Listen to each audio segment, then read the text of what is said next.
Le souverain s'était rendu hier au CHU Mohamed VI de Marrakech pour s'enquérir de l'état de santé des blessés. Une visite marquée aussi par le don de sang qu'a bien voulu faire Sa Majesté le Roi.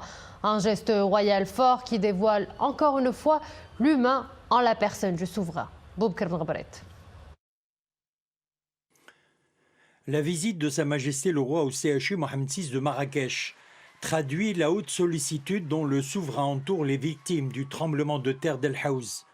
Au chevet des blessés, Sa Majesté le Roi a pu s'enquérir de leur état de santé et exprimer sa compassion en ces circonstances difficiles. Une initiative royale qui apporte un grand soutien moral à ses patients et à leurs familles. Elle vient ainsi conforter les différentes initiatives et mesures prises conformément aux hautes instructions royales pour secourir, assister et accompagner les personnes affectées par le séisme d'El Haouz. Le soir du drame, nous étions réunis en famille. Lorsque la terre a tremblé, le plafond s'est effondré. Ma sœur a été tuée sur le coup. Moi, j'ai été blessé aux bras et aux jambes. L'ambulance est arrivée rapidement. J'ai été transporté vers le CHU Mohamed VI de Marrakech où je reçois les soins nécessaires.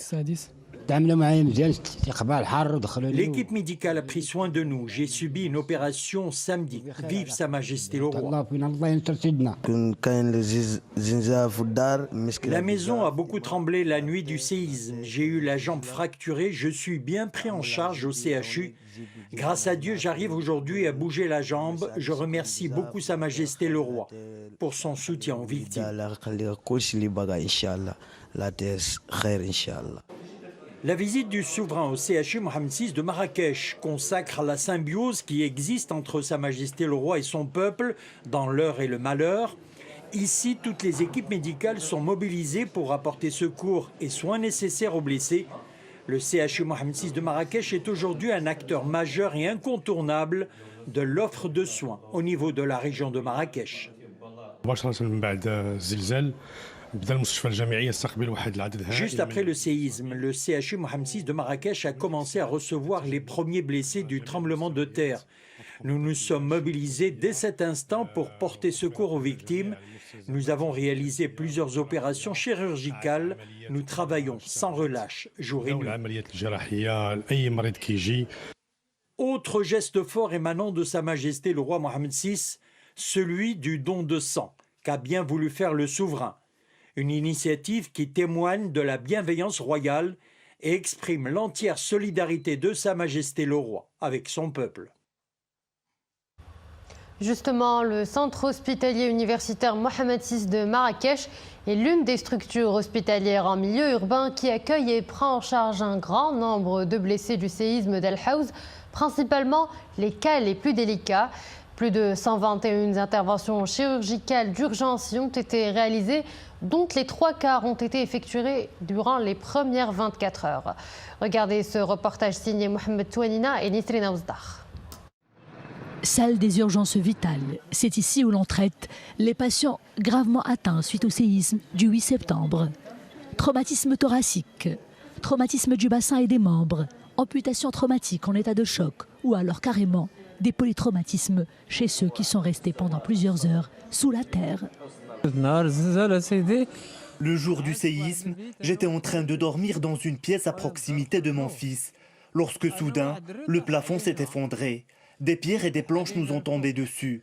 J'ai pris la fuite, mais je suis tombé et j'ai perdu conscience. Mon fils a réussi à sortir de la maison. Nous avons essayé de donner des indications sur notre position. C'est alors qu'on a réussi à nous secourir. On nous a transportés par hélicoptère jusqu'à Tahannaout. On a créé des petites équipes multidisciplinaires, internes, médecins réanimateurs, traumatologues, neurochirurgiens et des différentes spécialités chirurgicales pour justement trier les patients les plus graves qui nécessitaient une admission directe vers l'unité d'urgence vitale, donc le déchocage. Éventuellement, c'était des chocs hémorragiques, des patients en état de choc, des patients inconscients, donc qui nécessitaient une prise en charge de réanimation urgente. Nous sommes au service réanimation. Jusqu'à quelques heures, 31 personnes étaient admises dans ce service névralgique du CHU Mohamed VI de Marrakech. 31 personnes auxquelles une 32e personne vient de s'ajouter. Il s'agit en fait d'une femme âgée de 70 ans dont l'arrivée s'inscrit dans le cadre des personnes reçues de manière secondaire des hôpitaux provinciaux de la région. Elle vient de l'hôpital provincial de Tahnaout et elle souffre de fractures au niveau du rachis cervical, ce qui nécessite une intervention d'urgence. Elle est intubée et elle va tout de suite, dans les minutes qui viennent, subir une opération, une intervention d'urgence. L'opération est délicate. Elle sera réalisée par une équipe de neurochirurgiens et d'anesthésistes réanimateurs. Selon les médecins, il y aura forcément des séquelles qu'il faudra réparer ou alors vivre avec. Mais les chances de survie sont grandes. Autre service qui connaît une grande pression en ces tristes temps de gestion d'une catastrophe d'une telle ampleur, le service traumatologie. Les premières interventions nécessaires ont été déjà réalisées. Ici, la situation est actuellement bien maîtrisée et plutôt rassurante. Nous avons emprunté une ruelle étroite quand nous avons ressenti les premières secousses. Mon neveu y a perdu la vie ainsi que d'autres personnes. Nous étions chez nous en famille quand nous avons ressenti les premières secousses. J'ai essayé de sortir, le mur des voisins s'est effondré sur moi. Je me suis enfoncé dans les gravats. Heureusement, des voisins nous ont secourus. Le séisme est survenu soudainement. Les personnes qui étaient à l'extérieur ont pu s'en sortir. La plupart de ceux qui étaient chez eux sont morts. Les conséquences sont terribles. Habitants, enfants, bétail, beaucoup y ont perdu la vie. On a pu réaliser jusqu'à hier soir 60 interventions chirurgicales. 5 sont en train de se faire à l'heure où on se parle maintenant. Il nous reste jusqu'à ce matin 3 patients programmés. Donc finalement, grâce à Dieu, alhamdoulilah, on a pu maîtriser la situation. Ceci n'aurait pas pu être possible s'il n'y avait pas l'implication de toutes les structures de l'hôpital. Je parle des médecins, je parle des infirmiers, je parle des brancardiers, je parle de tous les employés du CHU Mohamed VI. Depuis la nuit du tremblement de terre, le CHU de Marrakech a reçu 995 blessés. Actuellement, 180 blessés y sont admis, toutes spécialités confondues. Les sortants officiels sont à présent au nombre de 110. Et pour nous parler plus en détail de cette structure, avec moi depuis Marrakech, notre envoyé spécial Nisrine Aouzdar qui reçoit le professeur Boukhani El-Hassan, directeur général du CHU Mohamed VI de Marrakech. Nisrine, bonsoir. Bonsoir Oumaima, bonsoir à tous. Je suis effectivement sur place avec professeur El-Hassan Boukhani, directeur général du CHU Mohamed VI de Marrakech. Professeur, bonsoir. Tout d'abord, retour sur la visite royale de Sa Majesté le roi Mohamed VI hier au CHU Mohamed VI de Marrakech. Les images sont très belles, très fortes, très émouvantes, chargées de symboles. Les images d'un roi au chevet de son peuple, au chevet des sinistrés. Effectivement, la visite hier de Sa Majesté le roi Dieu l'assiste était pleine de messages, plein d'émotions. Des émotions pour nos personnels, qui est un signe de motivation, qui nous pousse à faire plus d'efforts pour donner les soins aux victimes, mais aussi des émotions pour toutes les victimes, qu'ils soient au niveau de l'hôpital qu'en dehors de l'hôpital, d'un roi qui est toujours auprès de ses patients. Des messages aussi, donc les messages, Sa Majesté il a donné rapidement des instructions aux tous différents départements pour une prise en charge correcte et adaptée à tous les patients et aussi une parfaite coordination entre les départements. Et aussi un message de solidarité qui est un capital de tous les Marocains par le geste qu'a fait Sa Majesté le roi Dieu l'assiste par le don de sang. Et je pense que c'est une visite qui est pleine de messages pour le personnel et aussi les victimes et tous les Marocains. Effectivement, et pour tout le peuple marocain. Professeur El-Hassan Boukhani, quand on est dans un hôpital, on pense que la mission des médecins est réduite à la prise en charge des malades, mais en fait, il y a aussi tout un aspect gestionnel, organisationnel, qu'on ne le voit pas. En fait, le bed management, l'emplacement des malades, tout cela est géré de manière bien organisée, bien structurée, surtout quand on parle d'une catastrophe naturelle comme celle du séisme d'Al-Haouz. House. Parlez-nous cette fois-ci du comité de crise qui a été déclenché, de ce plan d'urgence national qui a été mis en place dès les premières heures après le séisme d'Al House sur instruction de Sa Majesté le roi Mohammed VI. Donc, la prise en charge de nos patients, il n'y a pas qu'au médical, c'est le travail de toute une équipe médicale et soignante, mais aussi une équipe administrative et une équipe qui s'occupe de logistique. Donc effectivement, dès le départ, le signal d'alerte, donc tout le monde a été mobilisé. Donc le CHU, donc, il a lancé son plan d'urgence avec appel au renforcement de personnel. Donc faire rapidement une évaluation les dégâts sur le bâtiment, mais aussi les dégâts humains, faire une évaluation d'état des lieux en termes de logistique, la pharmacie, le consommable et tout ça. Donc on a rapidement établi un plan d'urgence avec une cellule d'urgence, création des circuits de prise en charge de nos patients, différents circuits mère-enfant, circuits adultes, circuit de réanimation, circuit des urgences, bloc opératoire, mobilisation des salles opératoires, mobilisation des salles d'hospitalisation, réorganisation de l'hôpital pour permettre d'hospitaliser et de prendre en charge tous les victimes de séisme. Effectivement, une grande mobilisation au sein même de l'hôpital aussi, dans ces conditions exceptionnelles, des équipes qui travaillent, qui se relayent le travail 24 heures sur 24. Vous m'avez dit tout à l'heure que vous êtes resté ici pendant 4 jours avec votre pyjama. Racontez-nous cette fois-ci comment vous vivez ces moments, comment vous gérez ces moments très difficiles, ces 13 heures que vit le Maroc après le séisme d'Al House au sein du CHU Mohammed VI de Marrakech, professeur. Oui, c'est très vraiment sur le plan émotionnel, c'est très difficile parce que je suis un citoyen, j'ai une famille aussi, mais je suis un responsable et je suis aussi un médecin. Donc j'ai essayé de faire le rôle des trois fonctions et j'étais sur place, j'étais à côté des équipes et vraiment je félicite toute l'équipe pour une motivation exceptionnelle pour répondre aux besoins et aux messages d'alerte. Et tout le monde a été motivé, donc tout le monde a montré ce symbole de solidarité marocain. Et je remercie énormément les équipes qui ont mobilisé beaucoup d'efforts, beaucoup de moyens pour prendre en charge nos patients. On les remercie aussi pour leur engagement et pour leur implication dans cette noble mission qu'est sauver des vies. Professeur Hassan Bournani, est-ce qu'on peut dire dans ces conditions, après tout ce que l'on a vu dans les reportages, ces images qui défilent sur toutes les chaînes, dans les hôpitaux, prenant en charge les victimes du séisme d'Al House, est-ce qu'on peut dire que la médecine de catastrophe s'apparente ou alors s'approche en tout cas de la médecine de guerre? Il y a des victimes, des corps qui sont déchiquetés, il y a le spectre de la mort qui domine partout. Qu'est-ce qu'on peut dire dans ce sens?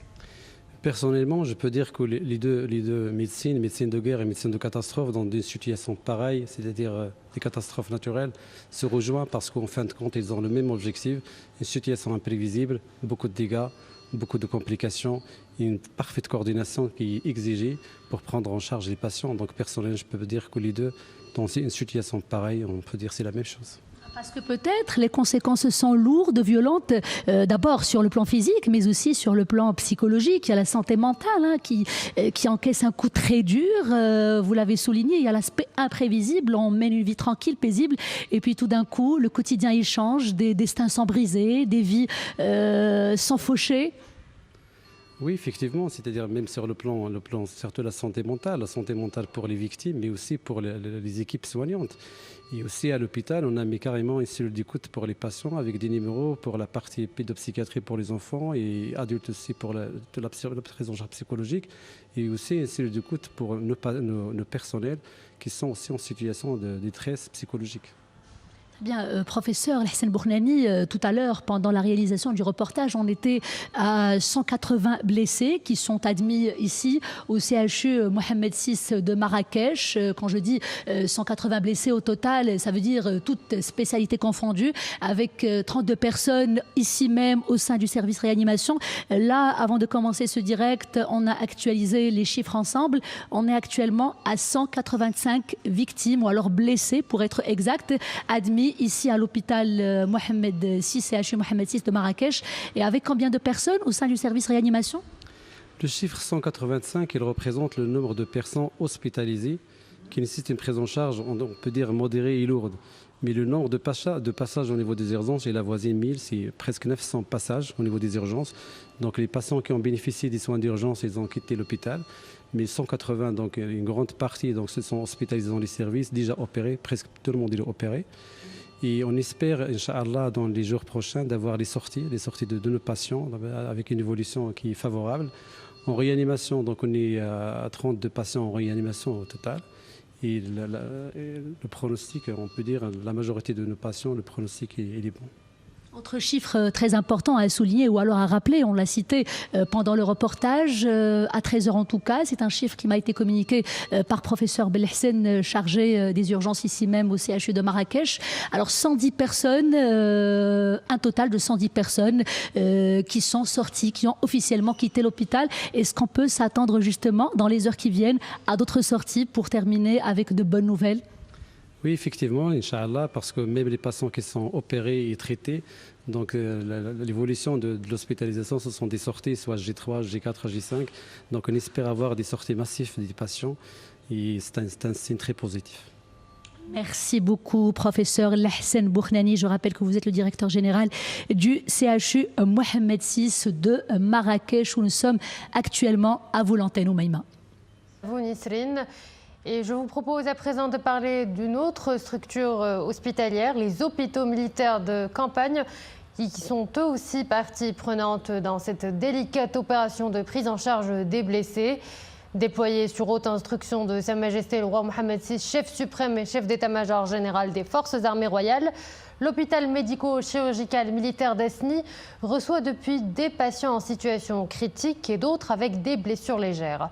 Les équipes médicales se relaient 24 heures sur 24 pour fluidifier leur prise en charge. Ils ne ménagent aucun effort pour alléger la souffrance physique et mentale de nos patients. Nos envoyés spéciaux les ont accompagnés une journée durant. Nisrine Ozdar et Mohamed Touanina.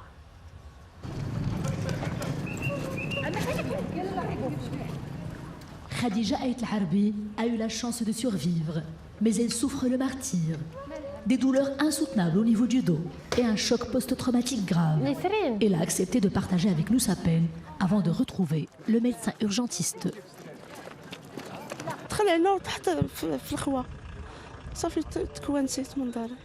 J'ai mal au dos à cause de contractures musculaires. Lors du séisme, j'ai eu très peur. En voulant prendre la fuite, j'ai fait une chute. C'est terrible ce qui nous arrive. Le soir du tremblement de terre, la peur nous a envahis. Je suis une maman d'un petit garçon. Comme Khadija, ils sont des centaines à attendre leur tour aux urgences pour un diagnostic complet avant l'orientation vers la spécialité adéquate. Le service traumatologie ne désemplit pas non plus. Nous y trouvons aujourd'hui Zakaria. Ce jeune de 19 ans a dû forcer le passage à travers une porte verrouillée en verre. Résultat, délabrement dorsal de la main droite. Ses tendons étaient déchiquetés. Ils ont nécessité une intervention urgente réalisée avec grand succès.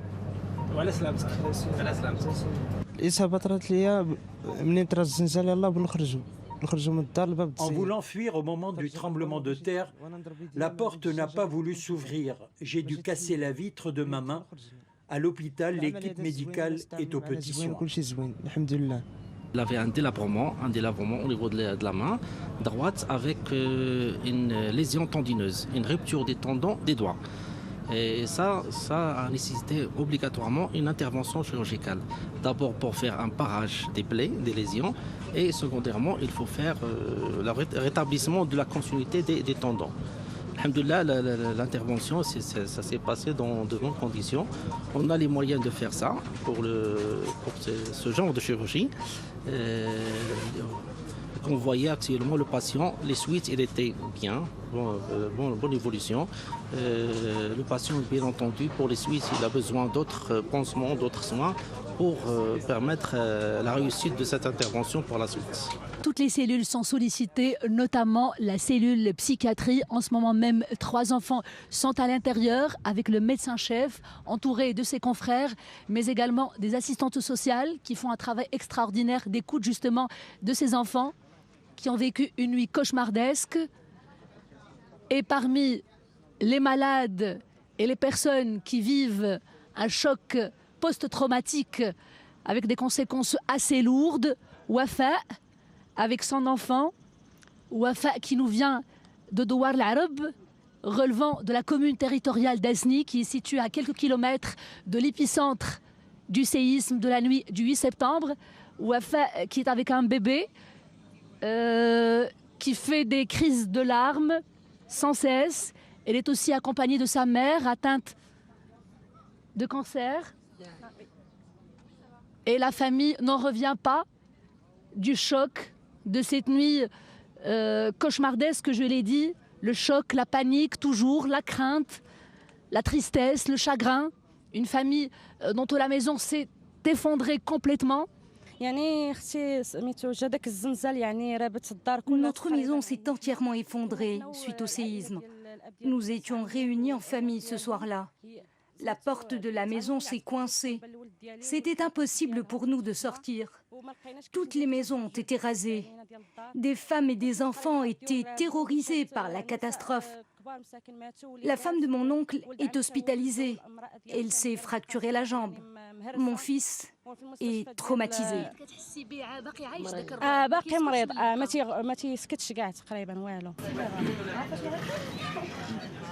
Ces enfants n'ont fort heureusement pas perdu des membres de leur famille. Mais ils sont susceptibles de développer des troubles anxieux et des dépressions graves. Ici, on est dans la prévention. On les écoute, on les rassure et surtout, on joue beaucoup avec eux.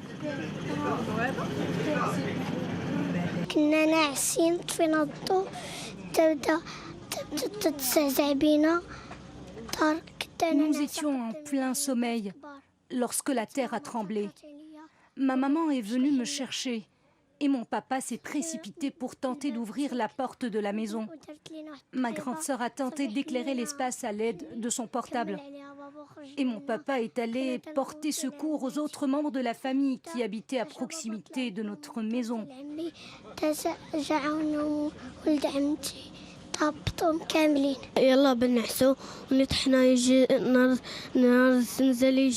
La terre a tremblé juste au moment où nous allions nous coucher. J'ai eu très peur, mon père et ma sœur sont sortis par la fenêtre. Nous sommes encore en vie, grâce à Dieu.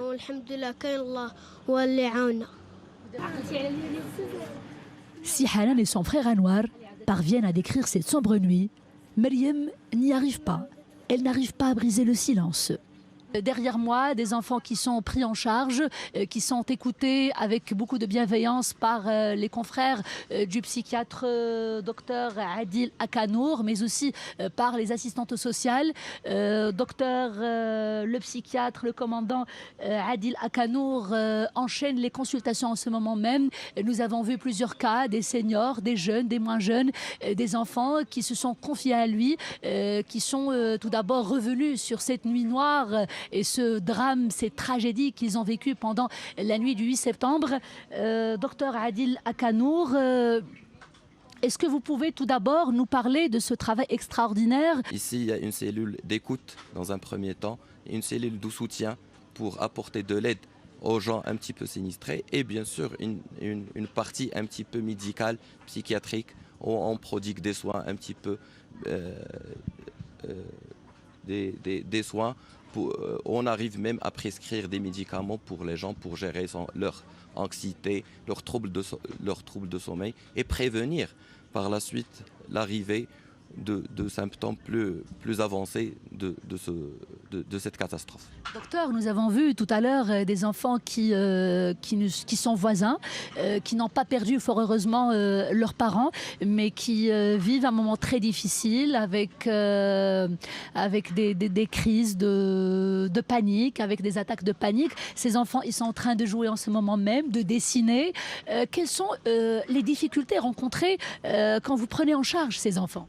Effectivement, donc finalement l'enfant il a une particularité qu'il ne peut pas exprimer ses sentiments, il ne peut pas exprimer ses symptômes un petit peu. Donc finalement on fait un petit entretien avec la famille, on voit si l'enfant présente par exemple des nouveaux symptômes par rapport à ce qui était avant la catastrophe peut-être des pleurs, peut-être des troubles de sommeil, peut-être des cauchemars, peut-être des terreurs nocturnes, ou par exemple des dissociations, ce qu'on appelle des dissociations, d'être un petit peu mutique, ne pas avoir de la parole. Donc finalement, ce sont des signes un petit peu précurseurs des états de stress et des états d'anxiété chez les enfants, que les enfants ne peuvent pas un petit peu exprimer. Donc finalement, les parents nous guident un petit peu par rapport à la situation, et finalement, à travers un petit entretien et à travers des dessins qu'on fait un petit peu faire dessiner aux enfants, donc finalement, on relève quelques signes d'anxiété, par exemple le fait de marquer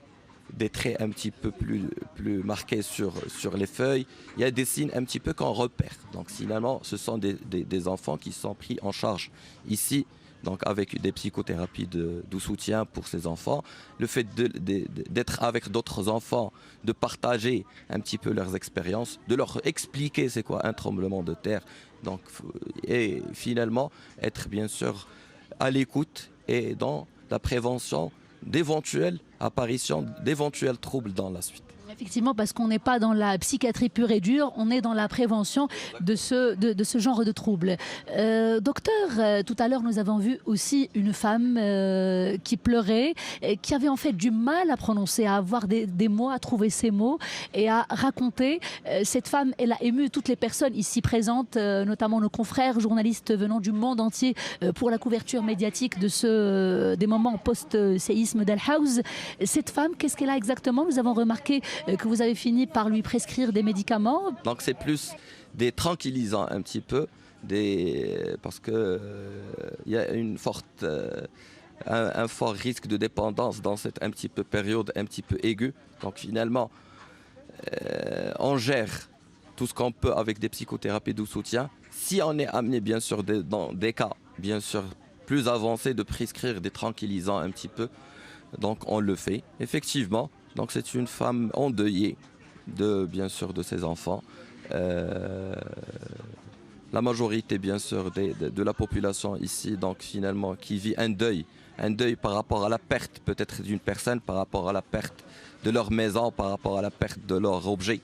Donc finalement c'est un deuil qu'on peut, les moyens qu'on a, notre expérience, l'expérience du personnel, l'expérience des gens ici présents, donc d'apporter un petit soutien pour cette population un petit peu sinistrée et d'être là présent, à les écouter, peut-être à les suivre par la suite et à les réconforter surtout par rapport à leur drame et à leur situation.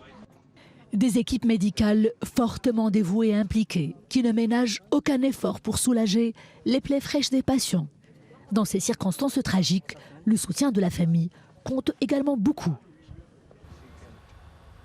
Le bilan actualisé du séisme jusqu'à hier 13h fait état de 2901 morts et 5530 blessés. Le nombre des morts s'élève à 1643 dans la province d'Al Haouz, tandis qu'aucun nouveau décès n'a été signalé dans les autres provinces et préfectures concernées. Parmi les personnes décédées, 2884 sont enterrées.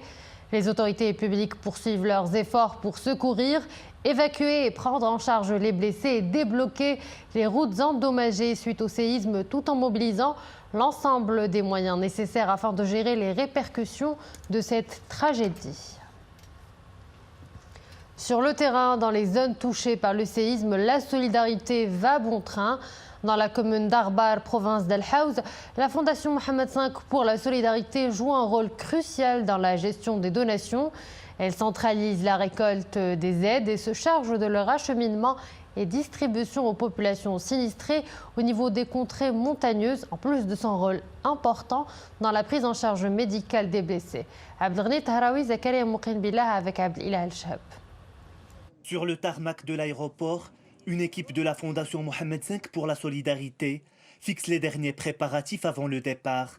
Direction, la commune rurale Arbar dans la province d'Al Haouz. Équipés de matériel médical de premier secours, les membres de la Fondation se déplacent en hélicoptère, moyen le plus sûr pour se rendre dans cette zone difficile d'accès. Sur place, ils prennent en charge les blessés du séisme et autres personnes souffrant de divers problèmes de santé. Ma femme est malade. Elle a eu des complications suite à son accouchement après le séisme qui a frappé la région. Aujourd'hui, elle est prise en charge par les cadres médicaux de la Fondation Mohamed V pour la solidarité. J'ai de la migraine et je souffre de douleurs au niveau du dos. Les membres de la Fondation nous ont soignés. Nous leur sommes reconnaissants. En plus de la prise en charge des blessés, des aides sont distribuées aux différents douars. Contenant des produits de première nécessité, ces aides sont susceptibles de répondre aux besoins urgents de la population.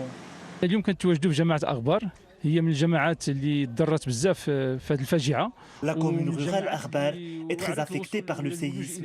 Nous sommes là pour offrir les services de base les plus urgents à la population. Distribution de produits alimentaires, de couvertures et de tentes. Nous comptons une équipe médicale dans nos rangs. Nous prodiguons également des soins d'urgence. Dans les différentes zones touchées par cette catastrophe naturelle, les agents de la Fondation Mohamed V pour la solidarité sont présents sur le terrain. Des moyens logistiques et humains importants sont mobilisés pour assurer le bon déroulement des opérations de secours, y compris en assurant l'hébergement immédiat des populations. Et puis, s'il y a une chose qui fait la fierté de tout le peuple marocain dans cette douloureuse épreuve, c'est bel et bien ce magnifique élan de solidarité citoyenne et d'entraide qui a immédiatement pris corps. Des milliers de citoyens réunis pour venir en aide à leurs concitoyens sinistrés et endeuillés. Ce soir, plein feu sur une initiative menée par des jeunes, ceux du quartier Benjlia de Casablanca. Mohamed Chekir avec Dominique Orlando. Nous sommes sur le boulevard Halmskini de Casablanca, installé sur un coin de la chaussée qui servira bientôt à accueillir une prochaine toute nouvelle ligne du tramway. De nombreux citoyens anonymes, pour la plupart des jeunes, ils arrivent au compte-gouttes, munis soit d'un paquet, d'un grand sac ou de quelques produits, selon ce qu'ils ont pu collecter. Le geste est spontané, il relève de la gratuité la plus pure. Nous, les jeunes, on essaie de faire vraiment le maximum pour subvenir à leurs besoins. Et donc, je suis très fière du Maroc, je suis très fière de la jeunesse marocaine et ça fait vraiment plaisir. Est-ce que vous pensez que ça va aussi faire plaisir à ceux qui vont recevoir ces dons ? Mais bien sûr, moi je pense surtout aux enfants, aux personnes âgées et les personnes qui sont décédées, Allah yarhamhum, on est de tout cœur avec eux, on est de tout cœur avec les enfants et j'espère vraiment être sur place. Sincèrement, j'aimerais bien être sur place, mais malheureusement, on essaie de faire comme on peut, alhamdoulilah, et Inch'Allah, tout ira bien, Inch'Allah. On trouve parmi les dons essentiellement des produits de toute première nécessité, de l'eau bien sûr, de la farine, du blé, du riz, quelques épices, beaucoup de conserves, du lait, du fromage, du sucre, du thé, des dattes, beaucoup de couvertures, quelques tapis, de l'huile, du lait en poudre. Les animaux également ont eu leur part d'attention. Tous les jeunes du quartier ont participé à ce don collectif. Même ceux qui habitent un peu plus loin ont voulu aider. Les gens arrivent et déposent spontanément quelque chose.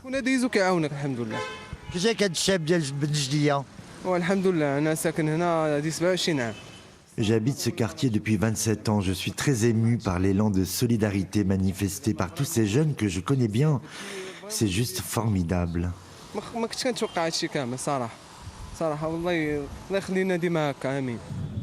La solidarité nationale est agissante à tous les niveaux de la société au Maroc et les jeunes ici du quartier Benjdia de Casablanca entendent également faire partie intégrante de cette immense chaîne de soutien et de solidarité qui est dictée, quel que soit l'âge et la génération, par un même élan collectif du cœur.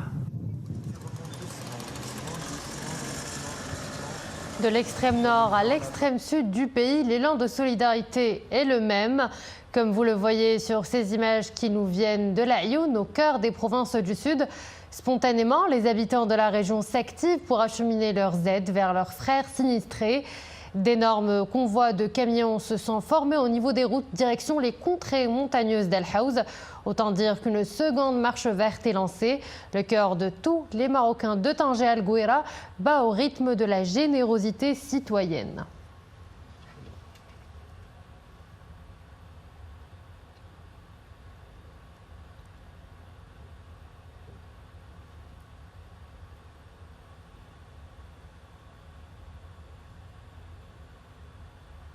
Braquons les projecteurs sur une autre forme de solidarité internationale cette fois-ci. Des équipes de secours émiratis sont déployées sur le terrain, au cœur des zones sinistrées. Une main forte considérable aux secouristes marocains dans la commune Tlat Niaqoub. C'est un reportage de Mohamed Ben Sarka, Atman Tazi, et le commentaire est signé Boubkar Ben Gabret. Les unités de secours émiratis sont aujourd'hui sur place à Tlat Niaqoub, commune de la province d'El Haouz, région la plus durement touchée par le tremblement de terre de vendredi. Les secouristes émiratis assurent leur action en pleine coordination avec les équipes marocaines mobilisées depuis le jour du tremblement de terre.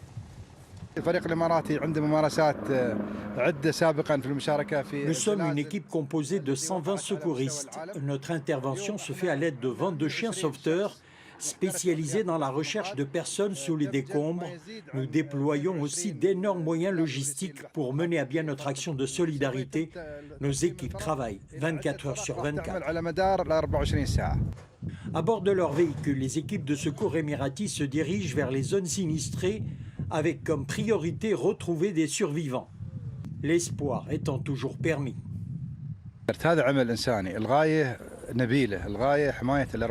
Notre priorité est de sauver des vies humaines. Nous coordonnons nos actions avec les autorités marocaines, plus précisément la protection civile.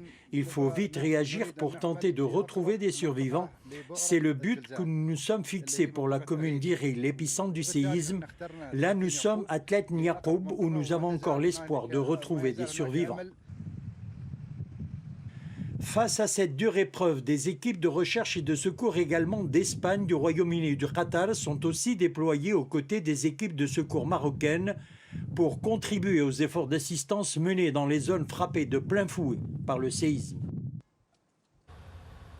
Restons dans la région. La ville Ocre continue d'être une terre qui accueille les grands événements internationaux.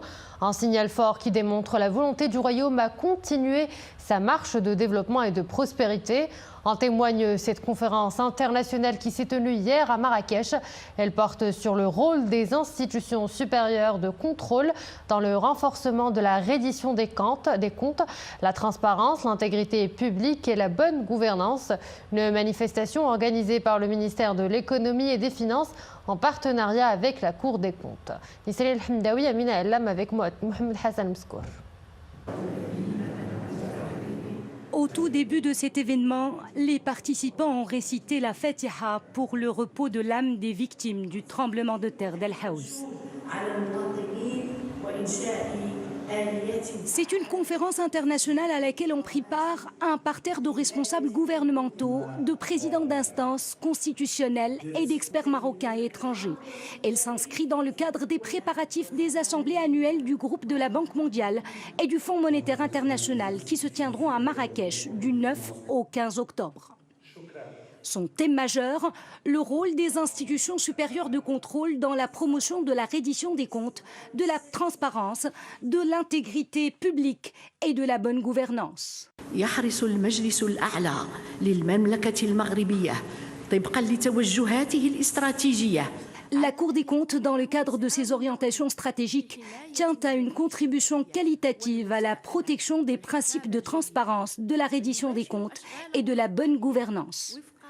La Cour des comptes entreprend son travail de contrôle selon un plan pluriannuel qui place au cœur de ses objectifs la durabilité et la réussite des réformes inhérentes aux finances publiques, notamment le chantier de l'efficacité de la performance, la programmation pluriannuelle, la réforme fiscale et la réforme du secteur des entreprises publiques et de grands chantiers majeurs, dont celui de la protection sociale.